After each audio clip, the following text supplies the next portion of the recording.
Muy bien, y ahora sí llegamos a un tema muy importante, bien preguntado y que a la vez también suelen equivocarse, ¿correcto? En las evaluaciones. Entonces quiero que presten bastante atención, por favor, ¿ya? Lo que respecta a las hepatitis virales. ¿Estamos? Muy bien.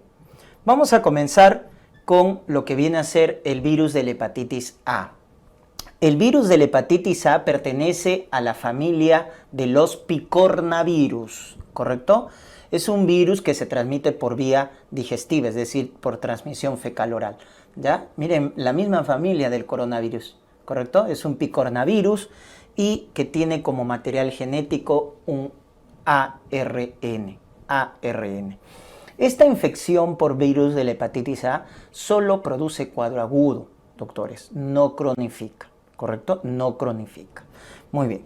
Podemos decir entonces que su principal vía de transmisión es la vía fecal oral, por alimentos, por agua contaminada.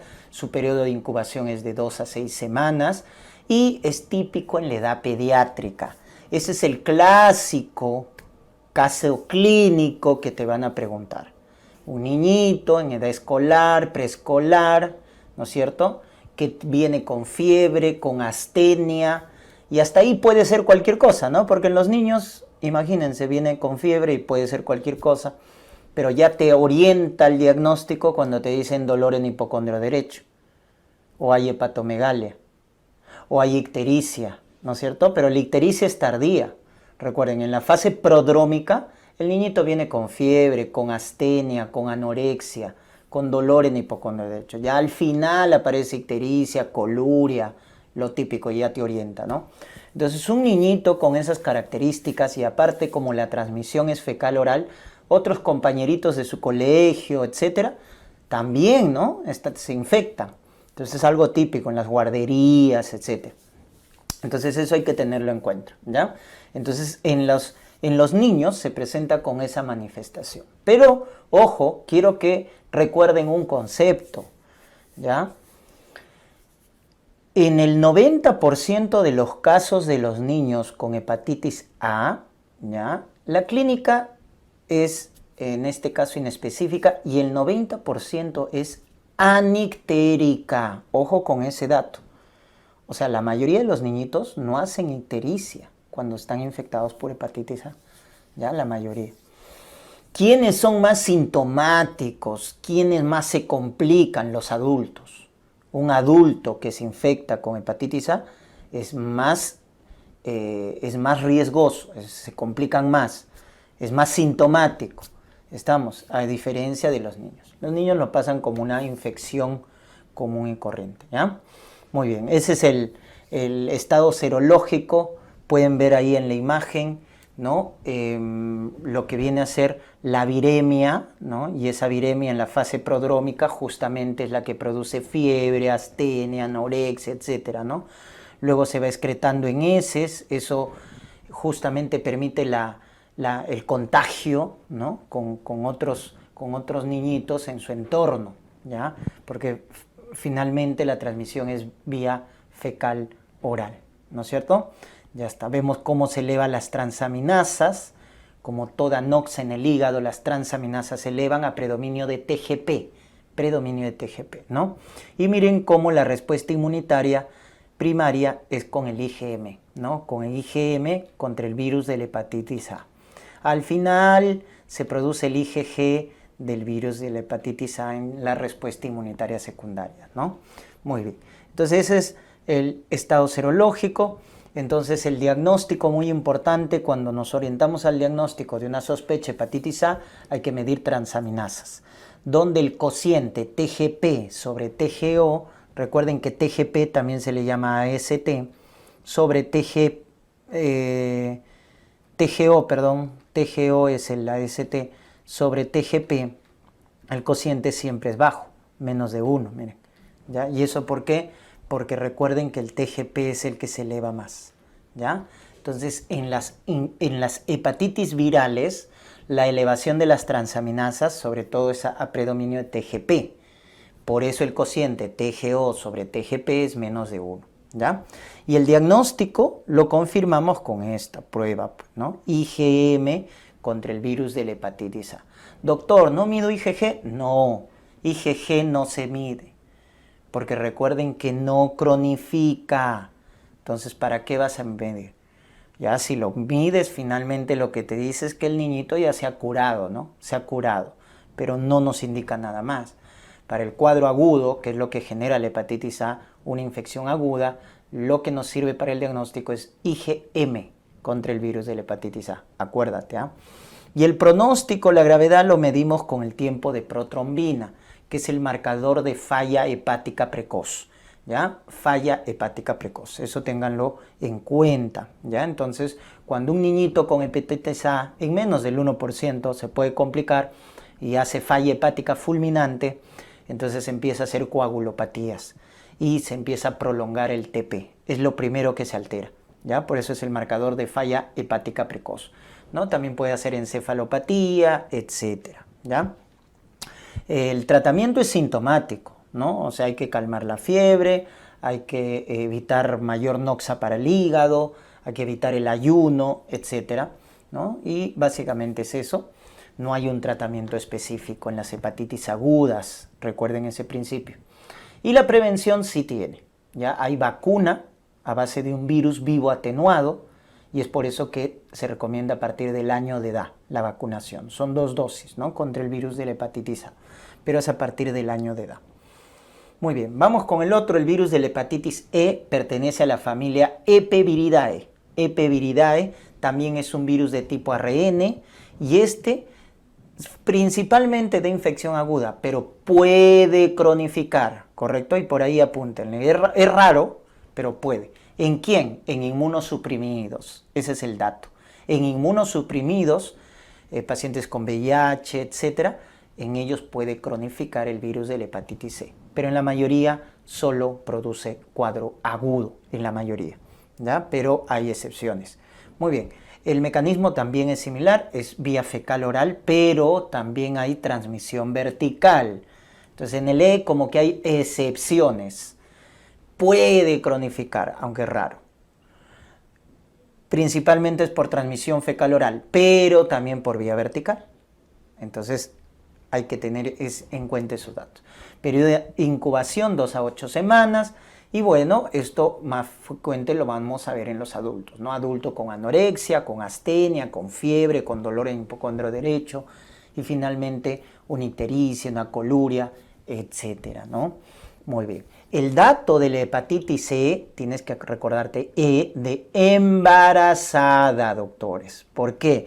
Porque hasta en el 20% de las gestantes, la hepatitis C puede complicarse y hacer una falla hepática fulminante.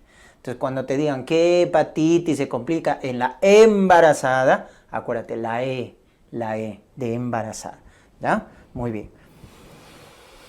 Es similar como la hepatitis A, ¿no? Vemos la viremia, vemos acá la excreción en heces, ¿no? La elevación de transaminasas a predominio de TGP y en el cuadro agudo la aparición de IgM contra el virus de la hepatitis C. ¿Ya? Entonces el diagnóstico es igual, transaminasas a predominio de TGP. IgM contra el virus de la hepatitis C nos hace el diagnóstico en los cuadros agudos, el pronóstico también se evalúa con el TP. Y acá el tratamiento en los cuadros agudos es similar, es sintomático, ¿ya? No tiene vacuna, esa es la diferencia con el virus de la hepatitis A. Muy bien, pasamos ahora al virus de la hepatitis B, que pertenece a la familia hepatnavirus. Esta es una excepción porque de los virus hepatotrópicos es un virus ADN, y este sí cronifica hasta un 10%, ¿ya? Entonces, lo frecuente cuando encontramos hepatitis crónicas, este es el más frecuente, virus de la hepatitis B, pero cronifica hasta un 10%. El periodo de incubación es de 1 a 6 meses, ¿ya? El virión del virus, cuando no infecta todavía las células del hepatocito, la partícula del virión se llama partícula de Dane. En este caso, es importante reconocer los componentes, porque en base a ellos vamos a hacer el diagnóstico con los marcadores serológicos. Entonces, tenemos por acá, en la parte más externa, el llamado antígeno de superficie. Ahí lo están viendo. Antígeno de superficie, también llamado antígeno australiano. Antígeno de superficie, porque está en la parte más externa, también llamado antígeno australiano. ¿Correcto? Muy bien. Luego, en la parte más ya un poco interna, tenemos el antígeno E. El antígeno E, ¿ya? Que ya vamos a ver, es el que nos va a indicar que el virus se está replicando, ¿ya? El antígeno E. Luego tenemos el antígeno core, que ahí lo estamos viendo, ¿no? Ya en la nucleocápside, el antígeno core, ¿no? De núcleo, core. Y este es el antígeno que no se mide, ya lo vamos a ver, no se mide, ¿ya? En los marcadores serológicos. Lo que medimos es el anticuerpo contra el core, no el antígeno contra el core, ¿ya? Pero quiero que reconozcan para que luego ya empecemos a razonar. Y su material genético, que es una doble cadena de ADN, ¿no? Un ADN bicatenario, ¿ya? Muy bien, ese es entonces el virión del virus de la hepatitis B. Recordar sus vías de transmisión. La vía de transmisión más importante, recuerden, es la vía sexual, ¿correcto? Vía sexual, luego está la vía parenteral, ¿no es cierto? En este caso, transfusiones de sangre, etcétera, accidentes punzocortantes. Y finalmente la transmisión vertical, ¿ya? La transmisión transplacentaria. Entonces, esas son las principales vías de transmisión en orden de importancia, ¿ya? Muy bien. En la hepatitis B les quiero hacer recordar que es algo diferente al virus de la hepatitis A. ¿En qué sentido? En que mientras una persona se infecta a más temprana edad con virus de la hepatitis B, el pronóstico es peor. Es decir, si la mamá le contagia al hijito, al recién nacido, mal pronóstico, porque se está contagiando desde los primeros años de vida. Entonces, mal pronóstico. O sea, mientras más joven nos contagiamos contra hepatitis B, el pronóstico es peor. El paciente va a hacer una infección crónica más acelerada, y recuerden que esa infección crónica de la hepatitis B va a evolucionar a una cirrosis, y esa cirrosis a un hepatocarcinoma, ¿ya? Entonces acá no pasa desapercibido a edades tempranas, ¿no? Como pasa en el caso de la hepatitis A. Muy bien, miren el curso. La infección aguda de la hepatitis B puede tener diversos cursos en la patogenia, en la enfermedad. La mayoría, felizmente, se cura, un 90 a 95%, pero un 5-10% cronifica, y ahí hay que tener cuidado. Y en menos del 1% puede hacer una falla fulminante, con coagulopatía, con encefalopatía. Cuando una hepatitis empieza a dar alteración del sensorio, coagulopatía, se llama falla hepática fulminante, ¿ya? Tengan en cuenta eso. Y bueno, la infección crónica, que es en 5 a 10% de las hepatitis B, entonces, ¿cuál es el problema? Que al cronificar, porque tienen activo el material genético, tiene el antígeno E, que nos indica que se está replicando, va a evolucionar a cirrosis, hasta en un 15 a 20%. O sea, el 15 a 20% de estos pacientes hacen cirrosis, y estos son los que van a hacer hepatocarcinoma. Entonces, ese es ya el pronóstico más deleterio que pueda haber, ¿no? En una infección por hepatitis B. Muy bien, entonces ese es el curso que deben recordar. Importante los marcadores serológicos, ¿ya? Entonces hay que entenderlo, ¿ya? Quiero que ustedes razonen para que luego no tengan que memorizar, porque es la mejor manera para que no se olviden, ¿ya? Y no se equivoquen, no se confundan. Entonces miren, hay un periodo de incubación, ¿verdad? 4, 2 semanas, etc. Periodo de incubación, ¿no? Que es desde que ingresa el virus hasta que inician los síntomas. Ese es el periodo de incubación.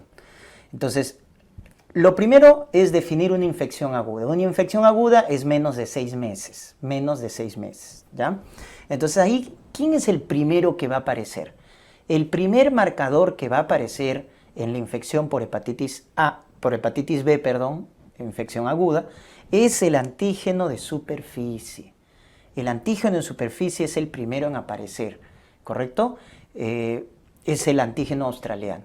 Entonces, cuando te pregunten cuál es el primer marcador de infección por hepatitis B, el primer marcador serológico de infección por hepatitis B es el antígeno de superficie. Es lo primero que se puede reconocer, como están viendo, en infección aguda.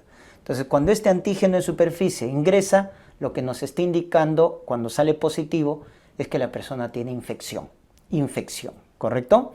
Ya está, es el primer marcador, acuérdate, el primer marcador, por eso lo estamos viendo en la infección aguda, ¿ya? Muy bien. Y bueno, la manifestación de una hepatitis aguda es fiebre, dolor en hipocondrio derecho, ictericia, astenia, etc., ¿no es cierto? Ya está.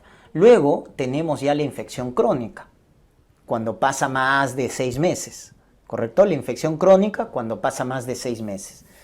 Entonces, la mayoría son asintomáticos, ojo, en la infección crónica, pero pueden haber síntomas inespecíficos o puede haber falla hepática con coagulopatías, prolongación del TP, encefalopatías, etc. Pero quiero que vean acá, en la infección crónica, quién empieza a aparecer. Miren, este de acá, el anticore, ¿ya? El anticore, ojo, no es el antígeno. Anti es anticuerpo. Antígeno es AG. Eso también suelen equivocarse. Antígeno es AG. Anticuerpo es así. ¿Ya? Entonces eso reconozcan, pues muchas veces se equivocan. Piensan que anti es antígeno. No, antígeno es AG. Anticuerpo es anti. Entonces acá lo que se mide, miren, es anticuerpo contra el antígeno core. Anticuerpo. Porque ya les había mencionado, no se mide antígeno contra el core. Es anticuerpo.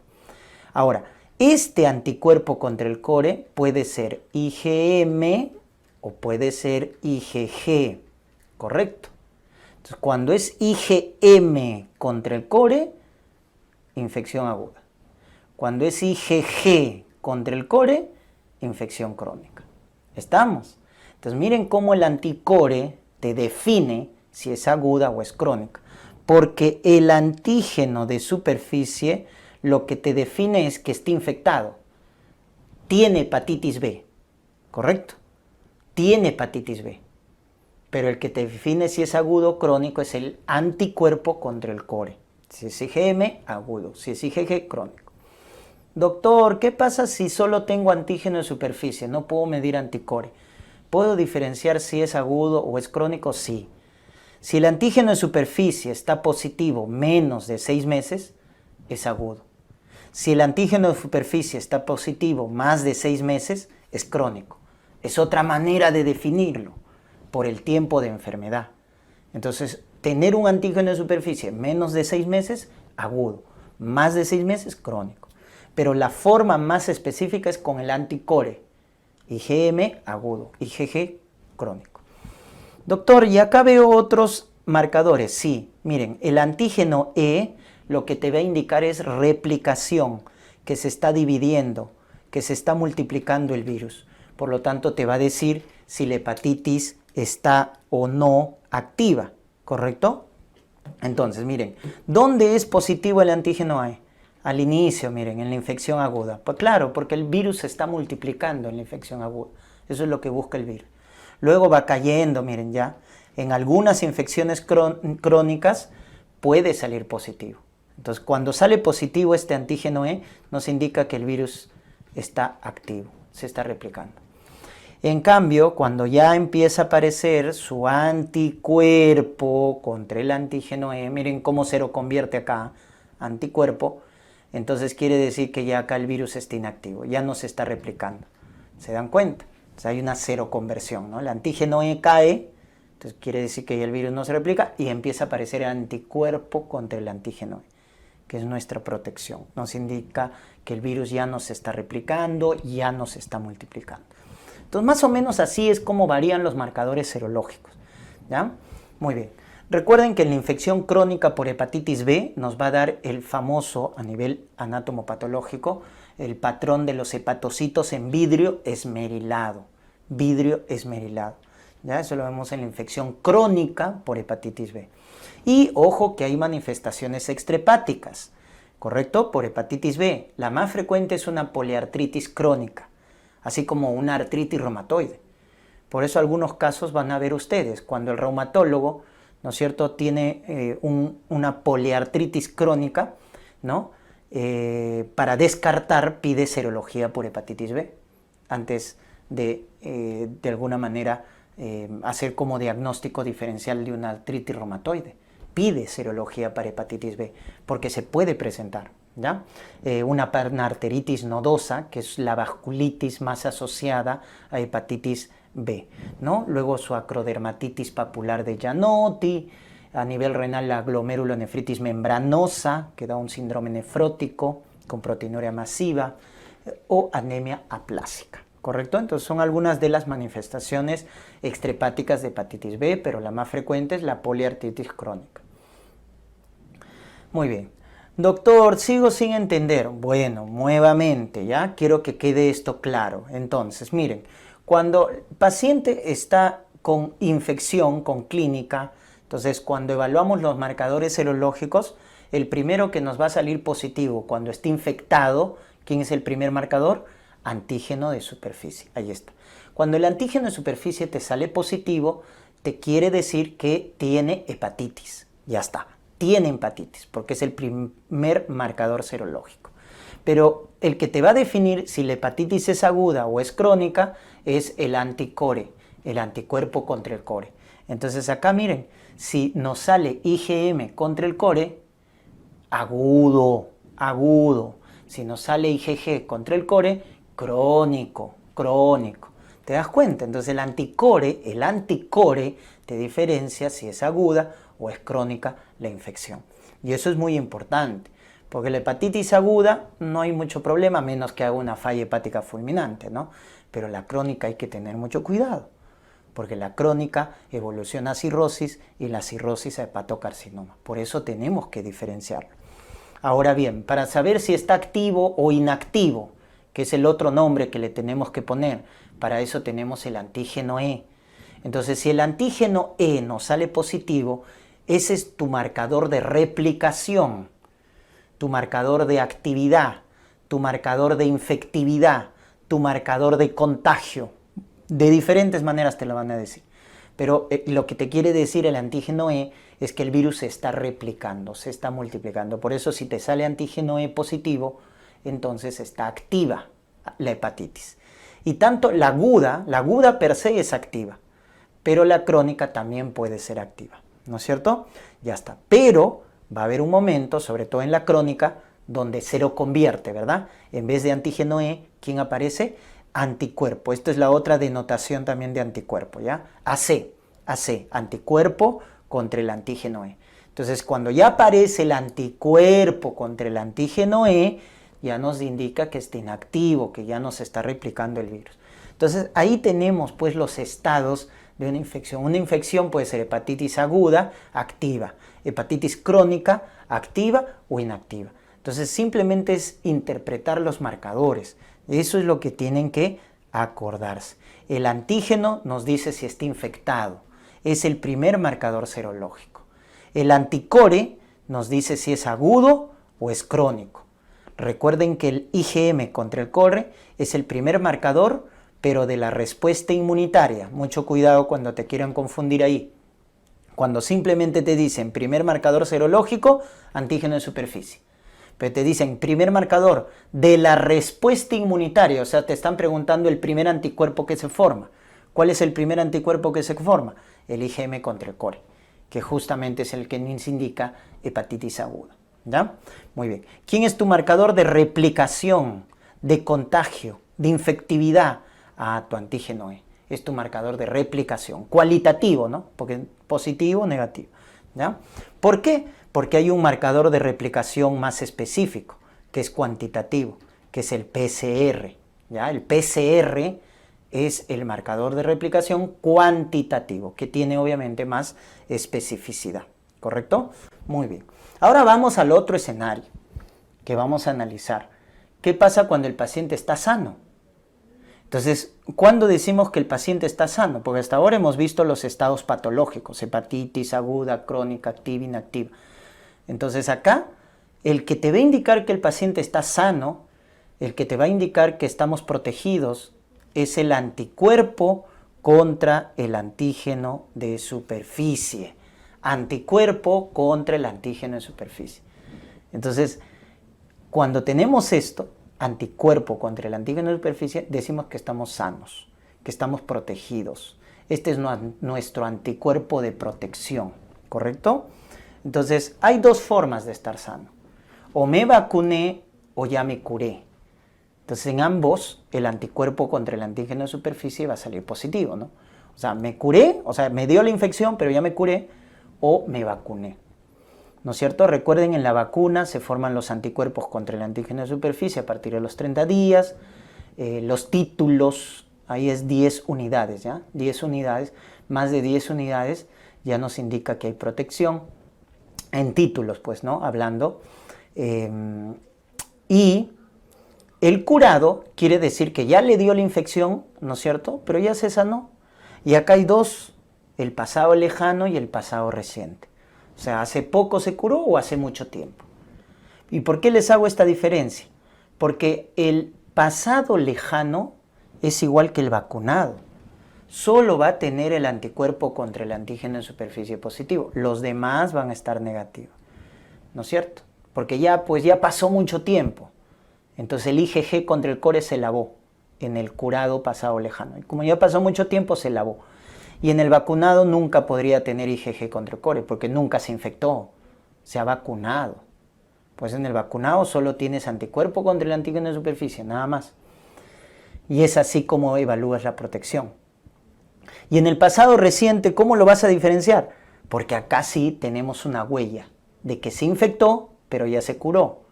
Entonces, ¿por qué digo que se ha curado? Porque tiene el anticuerpo contra el antígeno de superficie. ¿Y por qué digo que se ha curado recién? Porque tiene su huellita, que es el IgG contra el core positivo. Eso nos indica que se ha curado recién, ¿ya? El IgG contra el core positivo. Entonces, en el pasado reciente. Muy bien, entonces ahí tienen, miren, cómo interpretar los marcadores, ¿ya? Pero en algunos casos ya se complica un poquito más la cosa, ¿no es cierto? Hay ciertos estados que ya se van a complicar, como por ejemplo esto de acá. A ver, ¿cómo interpretas eso? Tú dirías, a ver, antígeno en superficie quiere decir que está infectado, tiene hepatitis. Pero también el anticuerpo contra el antígeno en superficie está positivo. O sea, tanto el marcador de infección como el marcador de protección, ambos están saliendo positivos. Cuando pasa eso, doctores, eso se llama periodo de convalecencia. Es que acá hay una cero conversión, miren. Cuando el antígeno en superficie está positivo, ahí está el antígeno en superficie, positivo, el paciente está infectado. Pero va a haber un momento en que ya se cura y empieza a aparecer, ¿quién? El anticuerpo contra el antígeno en superficie. Entonces, ¿qué pasa si tú mides acá, justo mides acá? Entonces, cuando mides justo ahí, te vas a dar cuenta que te puede salir ambos positivos, tanto el marcador de infección como el marcador de protección. Entonces, ¿eso cómo se llama? Cuando hay cero conversión del antígeno de superficie hacia anticuerpo contra el antígeno de superficie, periodo de convalecencia. El paciente ya se está recuperando. Entonces, ahí tengan cuidado, ¿ya? Cuando te quieran tomar de sorpresa y te dicen antígeno de superficie positivo y tú dices, está infectado, pero también te dicen anticuerpo contra el antígeno de superficie. O sea, infección y protección juntos, periodo de convalecencia. Ya eso si quieres memorízalo. Ahora acá, antígeno en superficie negativo. Tú dices, no está infectado. Antígeno en superficie está negativo. Pero el IgM contra el core, que es el primer anticuerpo que se forma en la infección, sale positivo. Entonces, ¿eso qué te está traduciendo? Periodo de ventana. Periodo de ventana. Pues acuérdate que el IgM contra el core es el primer anticuerpo que se detecta. Es el primer marcador en la respuesta inmunitaria. Entonces, cuando te sale antígeno en superficie negativo, pero el IgM core positivo, periodo de ventana. Y esto de acá, miren, es cuestión de interpretar. Antígeno E negativo. Entonces tú dices, si el antígeno E está negativo, quiere decir que no se está replicando, ¿verdad? Por defecto. No se está replicando, el virus está inactivo, correcto. Pero le mides PCR y el PCR, que es el marcador de replicación cuantitativo, te dice que la carga viral es alta. Entonces acá estás encontrando una discordancia, ¿verdad? Entre tu marcador de replicación cualitativo, que es el antígeno E, y el marcador de replicación cuantitativo, que es el PCR. Entonces, el antígeno E te engaña, ¿no? Te miente, ¿ya? Te miente y te dice, no se está replicando, pues salió negativo. Pero siempre hay alguien que viene y te dice la verdad. Entonces, ¿quién es ese? El PCR, porque es el más específico. Entonces, el PCR te dice, no, sí se está replicando, mira la carga viral, está alta. Entonces, al final, ¿a quién le vas a creer? Al PCR, pues. En realidad, este virus sí se está replicando. ¿Correcto? Entonces, cuando encuentras esa discordancia entre el cualitativo y el cuantitativo, eso se llama mutante precore, que tiene mal pronóstico tiene, ¿ya? Mutante precore se llama. Entonces, esos datos, esos estados, sí, memorízatelos porque no hay forma de interpretarlo, ¿no? Entonces, tienes que tenerlos en cuenta. Ya está. Si esto lo dominas bien, y esto obviamente tienes que repasarlo, ver, ¿no es cierto?, con las preguntas, con las evaluaciones, etc. Si esto lo dominas bien, entonces ya tienes asegurado por ahí las preguntas de hepatitis B, porque esto es lo que más falla, doctores, lo que más falla, ¿ya? Entonces hay que repasarlo, practicarlo, ponerlo a prueba. En el tratamiento, ¿ya? Las infecciones agudas, recuerden que solo necesitan manejo sintomático, ¿ya? Manejo sintomático. El que sí va a requerir manejo con antivirales específico es la infección crónica, ¿ya? Y acá les quiero hacer recordar los escenarios según el Ministerio de Salud, ¿ya? Entonces tenemos el escenario 1, el 2, el 3, el 4, el 5, el 6 y el 7, ¿ya? ¿Y cómo se diferencian estos escenarios? Con los criterios. ¿Tiene o no tiene cirrosis? ¿Cómo están las transaminasas? ¿Cómo está la carga viral? ¿Cómo está el antígeno E? Entonces acá te comparo, ¿no? Transaminasas, carga viral, que es el marcador de replicación cuantitativo, y antígeno E, que es el marcador de replicación cualitativo. Y en base a ello te voy a diferenciar y te voy a poner 7 escenarios para decidir a quién tratar y a quién no, ¿correcto? Entonces el escenario 1, tú rápido lo distingues. ¿Por qué? Porque es el único que tiene cirrosis. O sea, si te dice paciente con hepatitis B crónica y ya tiene cirrosis, escenario 1. Escenario 1. Si te dice no tiene cirrosis, tiene altas sus transaminasas y alta carga viral por el PCR. Ese es el escenario 2. Cuando no hay cirrosis, pero tienes alta carga viral y bien aumentado las transaminasas. Escenario 2. Escenario 3 es el que tiene un poco de elevación de las transaminasas y su carga viral también está elevada, ¿ya? Pero no está tan elevada las transaminasas, están elevadas, pero no tanto, ¿ya? Muy bien. El escenario 4 es un paciente mayor de 30 años que tiene las transaminasas normales, normales, pero la carga viral, el antígeno E han salido positivos. Entonces, nos está indicando que el virus se está replicando, porque tanto el cualitativo como el cuantitativo nos salen altos, pero sus transaminasas están normales, ¿correcto? Entonces ahí tenemos el escenario 4, ¿correcto? ¿Y por qué les hago mención? Porque estos 4 escenarios son candidatos para iniciar tratamiento con antivirales. Entonces cuando te preguntan ¿a qué hepatitis B crónica voy a tratar? Voy a tratar al paciente con hepatitis B crónica que tiene cirrosis, que es el escenario 1, el 2 y el 3, que es el que tiene transaminasas altas con carga viral alta, y el 4 también, que es el paciente más de 30 años, que sus transaminasas están normales, pero su carga viral está alta. Entonces, date cuenta que si hay cirrosis, si las transaminasas están elevadas, si la carga viral está elevada, en una hepatitis B crónica hay que dar tratamiento. Son criterios que te indican que hay que dar tratamiento, es mejor, ¿ya? Muy bien. Porque el escenario 5 es cuando el paciente tiene transaminasas normales y su carga viral está baja. Ese es el escenario 5. El escenario 6 es transaminasas normales, la carga viral está alta, antígeno E positivo, pero tiene menos de 30 años. Es muy joven, es muy joven.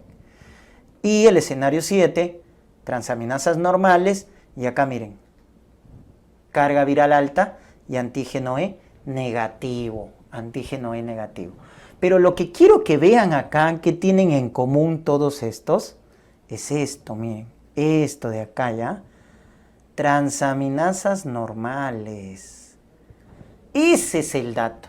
Cuando tengas una hepatitis B crónica con transaminasas normales, es mejor diferir el tratamiento. O sea, todavía no hay que iniciar tratamiento. Doctor, pero el escenario 4 tiene transaminasas normales. Sí, pero es mayor de 30 años. Esa es la diferencia. Mayor de 30 años. A pesar que la carga y el antígeno. Porque acá también tienes carga viral alta, esto, pero es menos de 30 años. ¿Se dan cuenta? Entonces ahí el criterio es transaminasas normales, ¿no? Ya está. Tengan en cuenta ese dato. Muy bien, eso lo he hecho en función de los escenarios de Minsa, ¿ya? Entonces, si te dicen hepatitis B crónica con cirrosis, con transaminasas altas, con carga viral alta, con antígeno E positivo, de tratamiento. Porque mientras las transaminasas están altas, mientras la carga viral está alta, te está indicando que la hepatitis crónica está activa. Y cuando está activa, hay que darle tratamiento. Porque si no va a progresar a cirrosis y hepatocarcinoma. Miren los factores de buen pronóstico. ¿Cuáles son los factores de buen pronóstico? Que tengan transaminasas altas previa al tratamiento. Y tú te preguntarás, pero doctor, ¿por qué?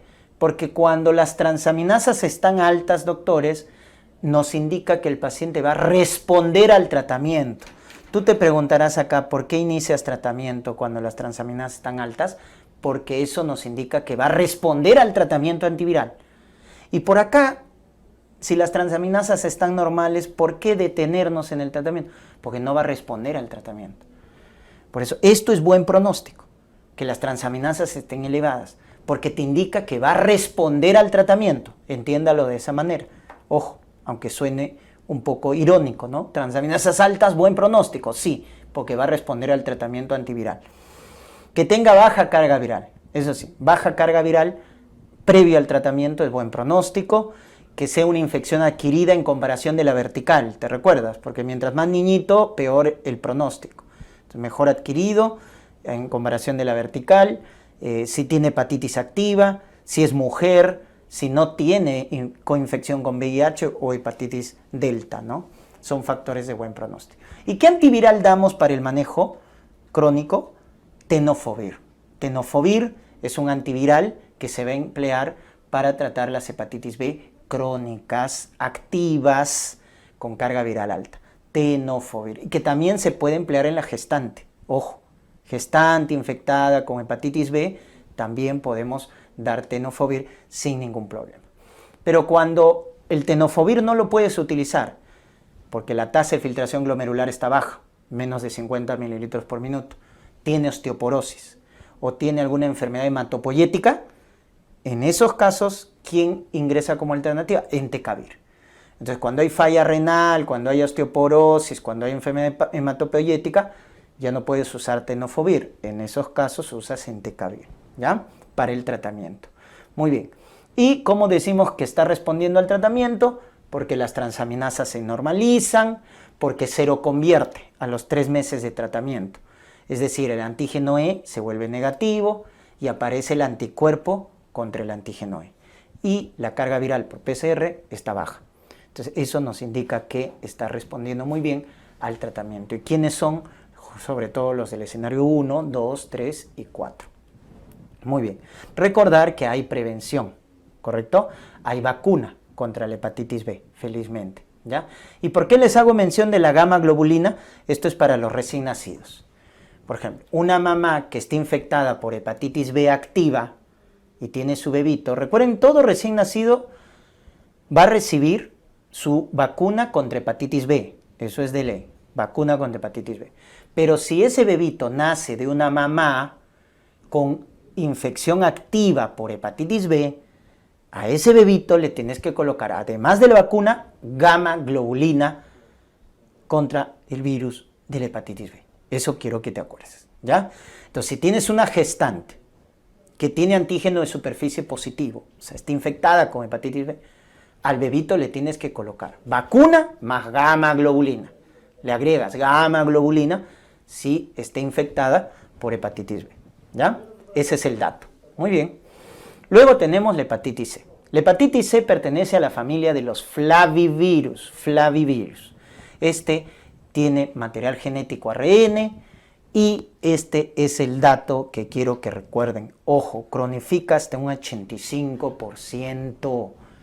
O sea, si te infectas con hepatitis C, hay más riesgo de cronificar. No estoy diciendo que es el más frecuente, ¿eh?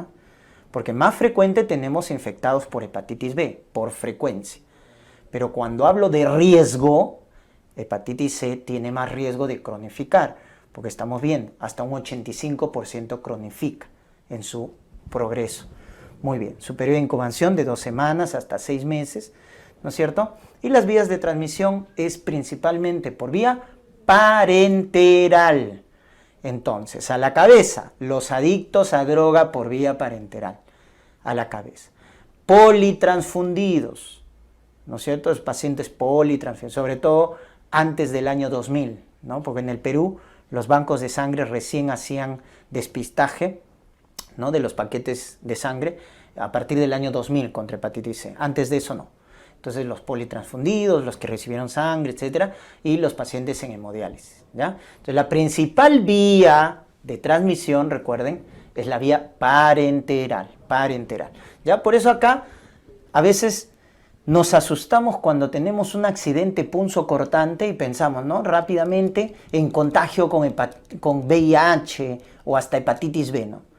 Pero ojo, cuando hay un accidente punzocortante, el que más me debe preocupar es hepatitis C, porque este es el que tiene más riesgo de cronificar y es el que tiene más posibilidad de infección en un accidente punzocortante, porque su principal vía de transmisión es la vía parenteral, ¿ya? Entonces, cuando tengo un accidente punzocortante, el que tiene más riesgo para transmisión es hepatitis C. Luego está el B, luego VIH, ¿ya? Pero mucho cuidado, tengan en cuenta eso, ¿ya? Preocúpense más por el hepatitis C cuando hay un accidente punzocortante, cuando se hacen tatuajes, piercings, ¿no? Ahí está hepatitis C, porque es por transmisión parenteral, ¿ya? Muy bien. El curso, recuerden, crónico hasta un 85%, ¿no? Cirrosis de estos el 20% y 25% de estos pacientes que hacen cirrosis, hepatocarcinoma. Ese es el gran problema de los que cronifican, ¿no?, que pueden llevar hepatocarcinoma. Muy bien, para el descarte, el ELISA, que mide anticuerpo contra hepatitis C, y el PCR, que mide tu carga viral. Si ambos son positivos, te están confirmando el diagnóstico de hepatitis C. Ahora, si el anticuerpo es positivo, pero el PCR negativo, es un falso positivo, hay que repetir la prueba. Y si es al revés, tu anticuerpo negativo, pero tu PCR es positivo, eso es periodo de ventana, ¿ya? O también se ve en casos de inmunosupresión, paciente, por ejemplo, que está coinfectado con VIH, tu anticuerpo te va a salir negativo, pero tu PCR es positivo, ¿ya? Muy bien, entonces eso recuérdense. Muy bien, entonces 80% de los casos de la hepatitis C son asintomáticos. Entonces muchos se infectan con hepatitis C y nunca se enteraron. ¿Cuándo se van a enterar? Cuando vienen con cirrosis, cuando vienen con hepatocarcinoma. Entonces hay que tener en cuenta que el 80% de los casos asintomático. Por eso ya está probado el tamizaje. Un paciente que tiene factores de riesgo para hepatitis C debe hacerse un descarte a partir de los 40 años contra hepatitis C, ¿ya? ¿Hay complicaciones extrahepáticas? Sí. La más frecuente es la glomerulonefritis membranoproliferativa, ¿ya? La membranoproliferativa que hace síndrome nefrítico.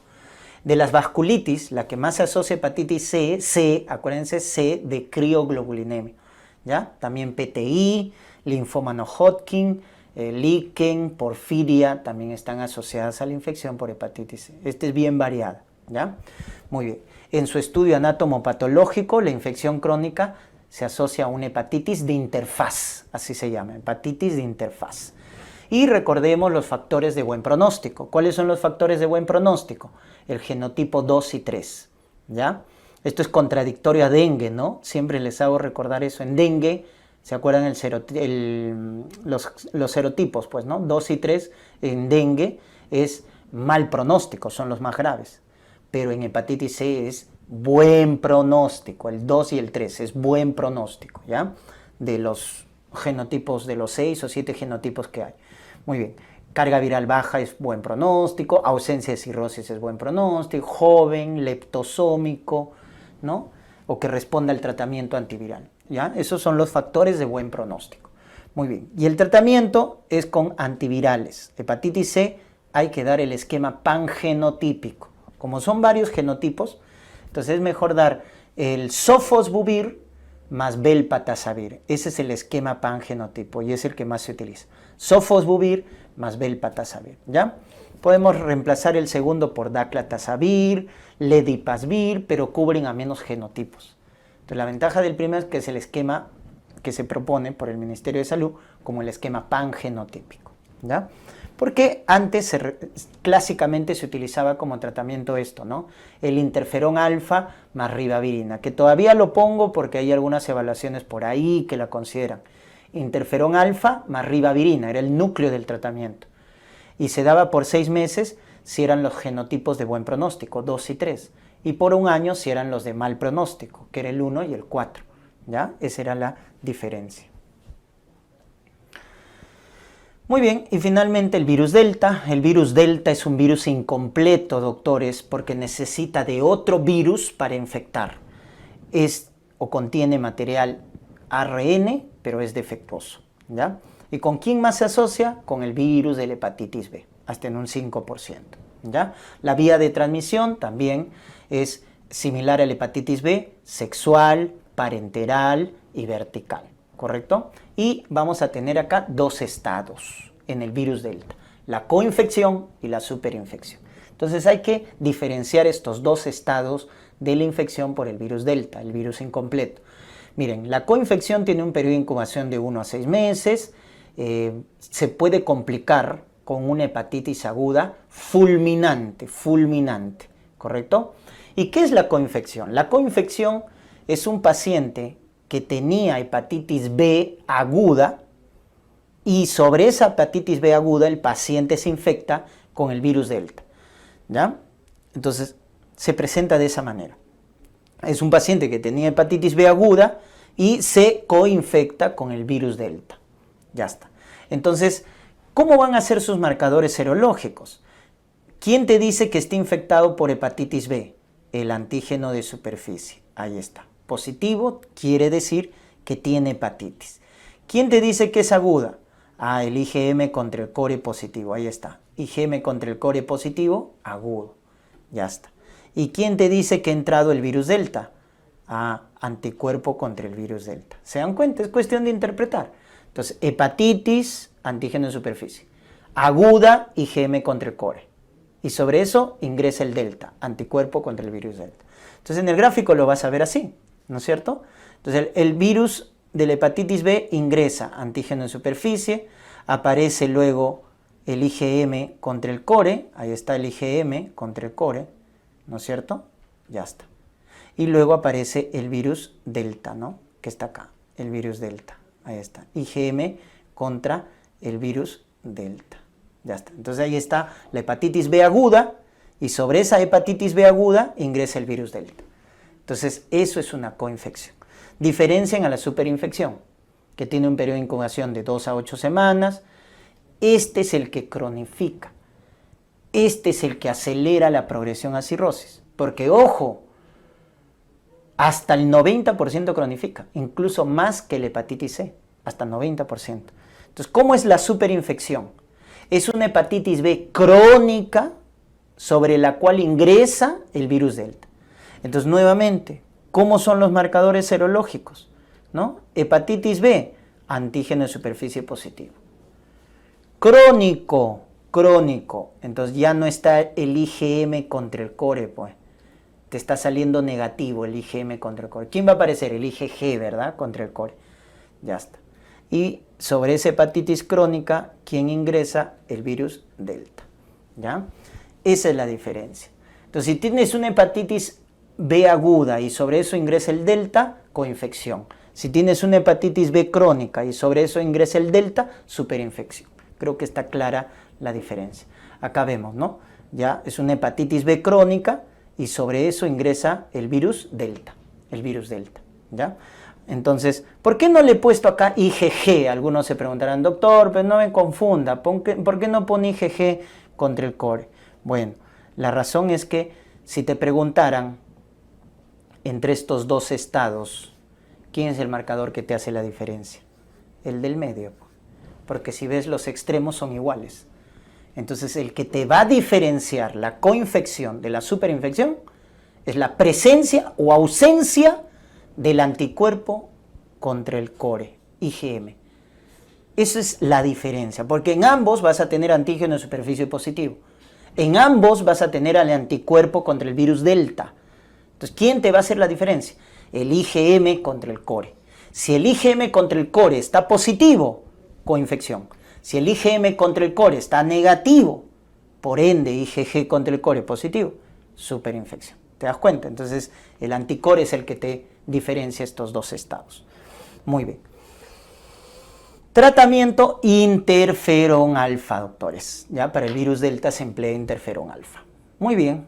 ¿Ya? Entonces, repasen, por favor, muy bien sus marcadores serológicos. Tienen bastante tarea. Repasen, practiquen, autoevalúense para poder familiarizarse con los marcadores serológicos.